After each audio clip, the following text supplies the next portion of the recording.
Learn everything you need to choose the right standing desk for you. First, where are you going to put it? Standing desks come in a range of sizes, anywhere from 43 to 70 inches wide and 23 to 30 inches deep. Decide where you'd like to place it, in your closet, in a corner, or in the center of the room. This helps you find the best position. Also, think about the equipment you're going to put on it. Are you going to use dual monitors? How many? And are you using it as your main workspace? You like to spread out papers or gadgets? And if so, you might want to go for a wider desk, 60 to 70 inches. And if it's just your laptop or maybe a small monitor, a smaller desk around 40 to 48 inches wide should work. And also, there are many options depending on the brand. Standard sizes are usually 48 to 30 inches or 60 to 30 inches. So you can go wider at 72 to 80 inches if you need a larger workspace. Generally, the depth is 30 inches, which is kind of standard, but there are some that are shallower at 24 inches, and even some that go deeper, like 36 inches, but those are very rare. And if you need a lot of space, think about the shape. Most standing desks are rectangular, but there are some that are L shaped. The L shape gives a huge workspace. It's basically two desks in one. And there are more materials, more wood, and more motors. But if you need multiple zones to work with, then these are for you. Just note that they do take up a lot of space. The average L desk is usually 60 by 60 or 80 by 80 for really big models. So measure your floor space and also leave some room for your monitor cords and your monitor arms. This way, they won't rub up against the wall when you lower or raise your desk. You don't have to oversize it either. So bigger isn't always better. Larger desks cost more and more, which makes them slightly slower. Unless you truly need a giant desktop, it might be more cost effective and more practical to get something that fits your need. You can always add a drawer or standing desk shelf later to use more vertical space. Personally, the more room, the better, but next you have to pick the desktop material. This isn't really just for looks because it will greatly affect price as well as how you maintain it. First, there's laminate and particle board. These options are budget friendly and available in many colors. You'll find these in almost every brand because they're really accessible. And some are even split down the middle to kind of help for shipping, so you might have to watch out for that. This is the lowest price option and they're durable against stains, but they are vulnerable to water, heat damage also, and moisture generally over time. So laminate layers might chip or peel at the edges if abused, but again, it's very affordable, low maintenance, and available in lots of different colors. Then you have your standard wood. These are your hardwoods, including everything from real wood slabs to butcher block, like basically glued wood strips. Woods like oak, walnut, maple, pine, rubber wood. These are classic, beautiful, natural grain pieces. And almost every single one is unique. You'll never see one with the same patterns, but they are very sturdy and durable and can last for decades. A lot of these you can even sand and refinish if you scratch them, giving them a long life and a good feel. Some are softer than others. They're definitely heavy, so moving around could be an issue, and some are very sensitive to any sort of water or spills. A lot of companies add sealants to protect them, but oils, polish, or general wear and tear can cause some sort of reaction. Some woods are less maintenance, like bamboo. Now, this really is popular because it's technically grass. It grows real fast and it's easy to maintain and sustainable and renewable. Bamboo is lighter, and you'll find this option from a lot of standing desk companies, just as strong as wood, and it has a light, clean, streamlined look. And you really can't stain bamboo. So if you really want that nice look of a regular hardwood, this one may not be for you. But you should choose bamboo if you want a moderately priced, eco-friendly desk that is relatively light financially and physically. It's also very durable. Like, I love mine and I have beat the hell out of it. There is reclaimed wood from salvage desks or rubber wood taken from rubber trees. They're environmentally friendly and also kind of give a unique rustic vibe if you're into that. So, you might have some nail holes, some weathering, or other character marks. Rubber wood is a nice light wood. Essentially, it's recycled old plantation trees, but like other woods, they can be pricey and also they need maintenance. Reclaimed wood in particular might have some cracks or unevenness, which could be charming for some of you, but also,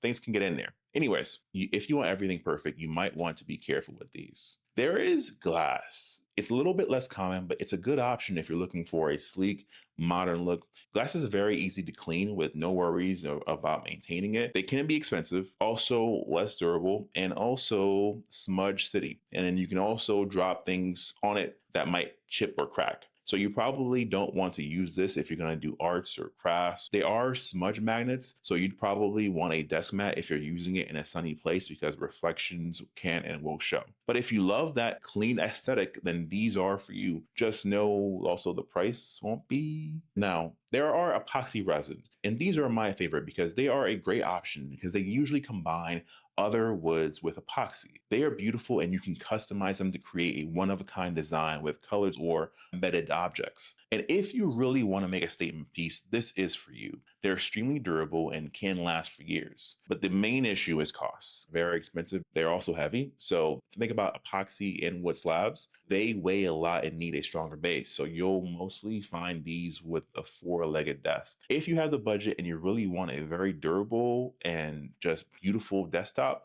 then this is definitely a conversation piece. So think about what matters to you. Like, is it the budget? Maybe you might want a laminate or bamboo desk. If you want aesthetics or luxury, of course, you have your hardwoods of custom epoxy, but also think about the color and finishes. See, most desks have a range of finishes from black, white, laminates to natural wood tones, or even fun colors. So you can often choose your frame color too. So you can pick a combination that matches your office. Brands that cost a little more usually have more options for desktop and frame colors. Also, while talking about desktop materials, we can also cover edge styles because you can really change the look and feel of your desk.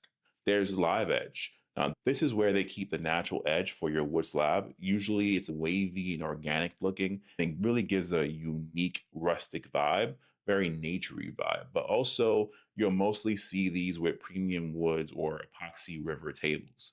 The trade-off is it's not perfectly straight, so it might not sit flush against the wall. Comfort edge is basically when there's a taper or a rounded edge. And this is where the round or a taper at the edge of the desk, so that way your arms and wrists can lean on it more comfortably.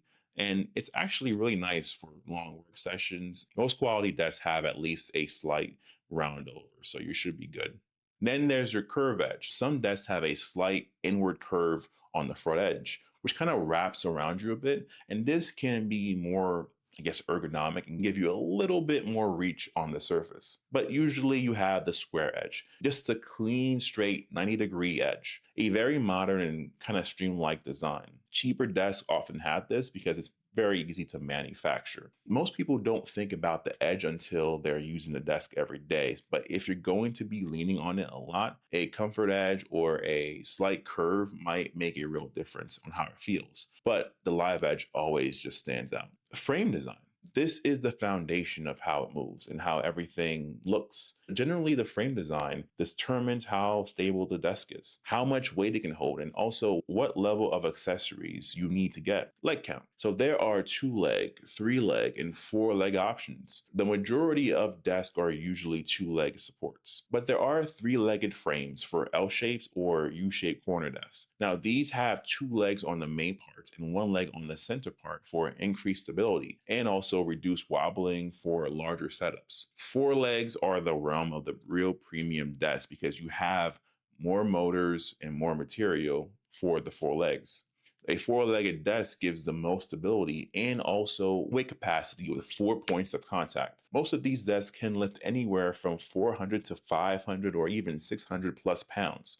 The trade-off is going to be cost. If you absolutely need an ultra wide desk that's 8 feet long or plan to have multiple monitors, desktop computers, and a bunch of other stuff, you should probably get these. But most people will be fine with your standard 2 legs. For 2-leg desks, you have different frame types. There's T frame and C frame. The T frame is centered like a T when you view it from the side. desktop is mounted so the leg is centered equally. The pros is that it's balanced and it really gives a good weight distribution. But because the feet extend out both front and back equally, you might have less leg room in the front. If you have long legs like myself, the T frame might be an issue depending on how you like your desk. So you might keep bumping into it, which I have with some of the T frame desks I've had in the past. If you want to add a keyboard tray or other extensions, you also might bump into those or they might be too low. The C frame is generally what I like, but the legs are offset a little bit more to the back, and this design gives you more open space at the front underside,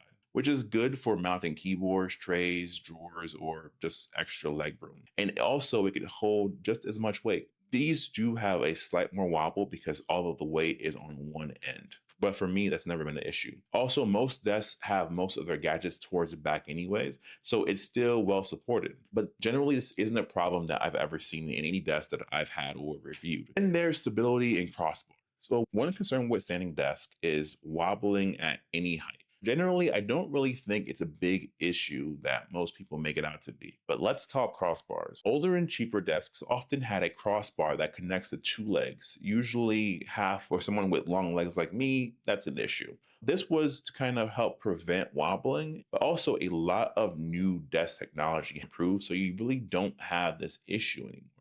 The main thing to know is that with frame construction, the shape of the legs, whether square or rectangular, the materials, how heavy they are, or how wide they are, they're generally what really makes the desk stable. All this leads to the weight capacity. Most can lift 200 or more pounds. And if you plan to put on heavier equipment, multiple monitors, heavy desktop PC, audio gears, aim for higher capacity so the motors and frames aren't at their limit. Two-legged desks will suit most users unless you really have special requirements. Then there's the height adjustment. How are you going to control it? You have two kinds of desks, electric and manual. Electric desks are the most common. Just push a button and the desk moves, powered by motors. And also, it's very easy to adjust with no physical strain. If you change your height often, you can have manual presets. One button for sitting, for standing, button for different chairs or different people. This makes switching instant and exact. Generally, there's a wider range for short, taller people using desks because usually motors have extra features like height displays, anti-collision sensors, or even mobile apps that can't be possible with manual desks. So these also cost more and they do consume some energy, but it's minuscule. But if you lose power, your electric desk can just not, which is rare, but if you have a lot of power outages, it happens. Hand cranks, now these desks, you need to crank a handle to raise or lower it.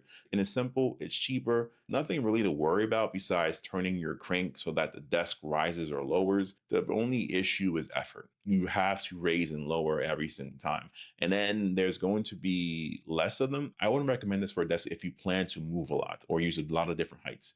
Also, if your desk is heavy with lots of equipment, it might be harder to turn and adjust. And these are also more limited than electric desk. But if you're, let's say, off grid, or if you don't want to use electricity, then these are for you. Then there's motors and stages. So for electric, single or dual motors really matter. Usually one motor, each leg is pretty normal and will just lift things smoothly and relatively quiet. Now, a single motor design is often in kind of budget desk. It works, but it also tends to have a lower weight capacity, slower movement, and some of them are a little bit louder. So don't expect really quick adjustments if it's a single motor. Dual motors are usually preferred for, again, more stable power.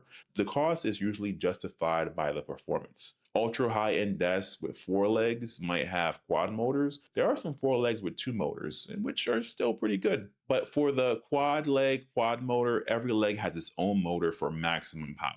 Then there are different segments or stages, two stage or three stage. Sometimes there's four stage, which is a little bit rare. A two stage leg has two segments telescoping into each other, basically, where a three stage leg has three segments. And some even have more. But basically, it gives you a taller max height and allows you for a lower minimum height too. You should always really think about who's going to use a desk and also maybe your chair height and choose how low you want it to go. Let's say you'll be using a drafting chair or a high stool, then you probably don't need to care. If you're going to use a lower chair or have someone who's shorter, then you might want to make sure your desk has 3 stages. The more segments usually means that the lower it can go.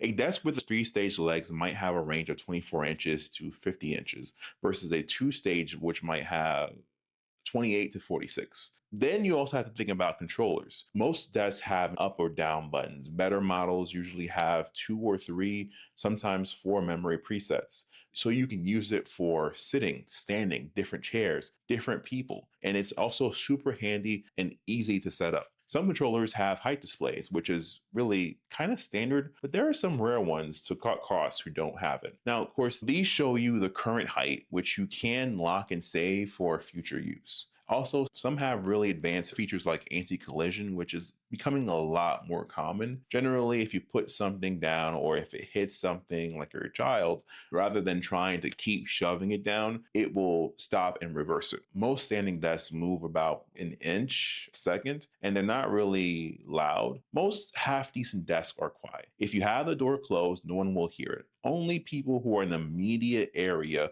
will know it's moving. So you'll be fine. And lastly, think about the quality and the warranty. This really isn't like a spec, but think about the reputation of the brand. There are really a lot of great companies. Some will have multi-year warranties for motors, electronics. 5 to 7, 10 or more is really great. Just check that out. And also, it's a really good indicator of the expected longevity of these things. Also, think about customer service. Sometimes, especially with real wood, you might get one where the wood is or damaged from shipping. I had this happen with my very first desk. I just called. They sent someone to pick up the messed up desk, and then they shipped me a new one. And I got it within a couple days. It was perfect. Generally, if your budget allows it, just go electric. There are just a lot of great options. You'll also find more of them out there. And it's just for the convenience and power, there's nothing else. Monitor arms are a must. They raise your screen to your eye level. They can funnel all of the cable cords that you need. You can have a laptop stand, or there are arms for laptops, so you can place it on your desk.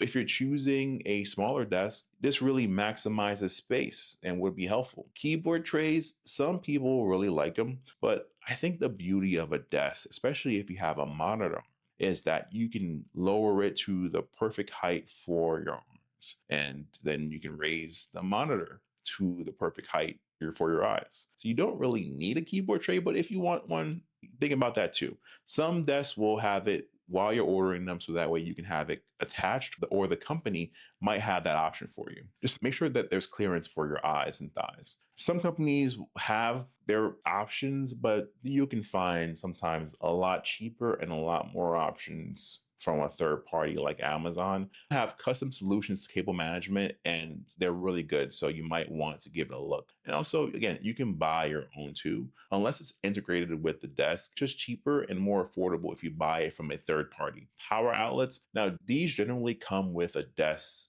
Since they're going to be moving up and down, you need one that has a longer cord. So if you want to have a third party, make sure you find one with a longer cord. Usually have holes for USB-C, USB-A, whatever you use. It's very convenient, and also becomes a one-stop shop to charge your phone, monitor, desk lamp, and whatever else you have. Drawers. Now, since most desks will lack drawers, you do have the option when buying them. So think about it. If you're gonna need storage, or else your desk becomes a cluttered mess, you can get a desk drawer. In my personal opinion, a drawer is always welcome. You can get a third party and just, screw it on there, depending on the material you have. There are desk shelves which you can use, which kind of adds more vertical space. They look beautiful, but also, unless you're using a lot of paperwork, a lot of desk shelves just end up looking cluttered. I would rather a deeper drawer than a bigger desk shelf, if that makes sense. You can also use hooks and holders. Anything from your headphones, your backpacks, drink coasters. There's so many things you can use hooks for, and there's so many desks that already have attachments or are able to attach things. But also third party, just drill a hole and you'll be fine. Balance boards and mats. My favorite is a balance board. Now, some people use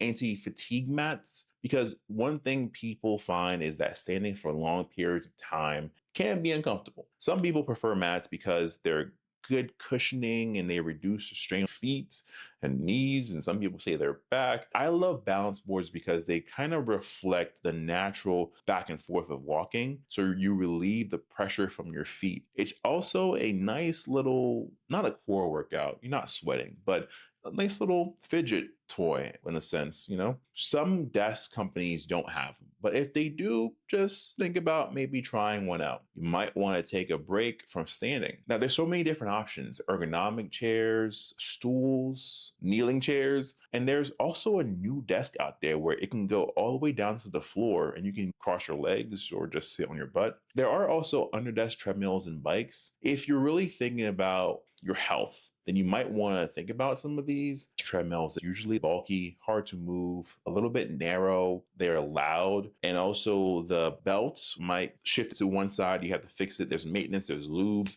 That's too much. There are underdesk bikes which have the same issue where it's bulky and you just might not use it as much. But if you want, they do allow you to be active. But I would just stick to the things that help you stand and move around rather than just treadmill. Some people love them. A budget. So under $300, you'll find your basic electric desk, some manual cranks, usually with simpler designs, single motor, 2-button controller, and laminate top. Weight capacity is usually under 200 pounds. These desks are usually stable. Everything's gotten better, so you may have to sacrifice some speed, some noise level, or maybe long-term durability, but you also get a functional desk at a very unbeatable price. You might get warranties that may be anywhere from 1 to 3 years. Assembly also is probably pretty quick because it's pretty simple parts. 3 to 900. This is your sweet spot to get most of the features of the high-end desks, but for a good price. You usually get dual motors, a tougher frame, more lifting power, nicer desktop selection like bamboo or solid wood, more color options of the desktop frames. This is where you get most of the different edges, live edge, and so forth. They usually have more features with the controller and longer warranties, and can lift anywhere from 200, 300 pounds or more. A good balance of quality and cost. This is where you'll find brands like Uplift or Fully, which was bought by Herman Miller. Now, high end is like 900 and up. And these usually are the desks that have higher end, more natural materials, advanced engineering, more tech involved, or very pricey woods or metals. They're usually heavier, sometimes have unique design elements like 4-leg designs or handcrafted wood tops. This is where you'll find your 3 to 4 leg desk. More space, more everything, more money to spend. Most 4 to 3 legged desks, like your L-shaped desks, usually are at this price range. Again, more everything, even more money. But most people are going to be fine with the mid-range. But if money is no object and you have a very specific requirement, like no wobble whatsoever, or you need to lift 500 pounds, right? This is where you'll go. This is for you.